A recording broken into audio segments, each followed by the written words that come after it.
ప్రాక్టికల్గా మనం మాట్లాడుకోవాలంటే ఎక్కడ ఒక రకమైనటువంటి పూచిక పుల్లంత మంచి కూడా మనకి జరగలేదు, రవ్వంత మంచి కూడా మనకి జరగలేదు. సంక్షేమ పథకాలు వచ్చినాయా తెలంగాణ ప్రజలకు? సంక్షేమ పథకాలు రాలే. ఫీజు రియంబర్స్మెంట్లు ఇవ్వలేదు ఇప్పటి వరకు. ఫీజు రియంబర్స్మెంట్లు ఒక్క రకంగా ఏ రకంగా చూసినా ఇప్పటి వరకు ఫీజు రియంబర్స్మెంట్లు ఇవ్వలేదు. మళ్ళీ దీని గురించి ఎవడన్నా మాట్లాడతాడా? ఫీజు రియంబర్స్మెంట్లు అత్యధిక స్థాయిలో ఎవరికి వస్తాయండి? బడుగు బలహీన వర్గాలు, నిరుపేదలు తీసుకుంటారు.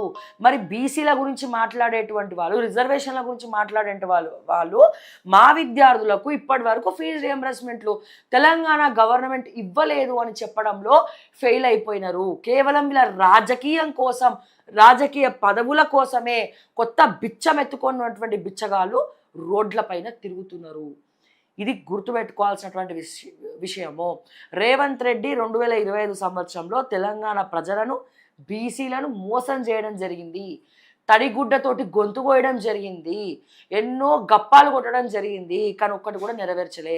అడ్మినిస్ట్రేషన్ చూద్దాం. ఒకవైపు అడ్మినిస్ట్రేషన్ చూస్తే అడ్మినిస్ట్రేషన్ కూడా టోటల్ కొలాప్స్.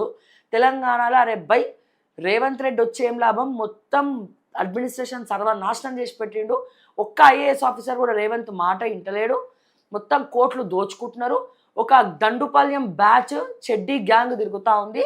రేవంత్ రెడ్డి, కృష్ణారెడ్డి, రోహిన్ రెడ్డి, ఫహీం ఖురేషి, ఏమంటారు మన కొండల్ రెడ్డి, ఈ జైవీర్ రెడ్డి, కొత్తగా జానారెడ్డి కొడుకులు ఇద్దరు తయారైనరు మార్కెట్లో. సో వీళ్ళందరూ కలిసి ఒక దండుపాల్యం బ్యాచ్ లాగా భూముల మీద పడ్డారు. ఓకే, సో ఇవన్నీ కూడా ఇప్పుడు కొత్తగా ఎవరో షాడో అంట. షాడో మళ్ళీ షాడో ఎవరో తెలియదు, ఎవరు మాధవిలత అంట.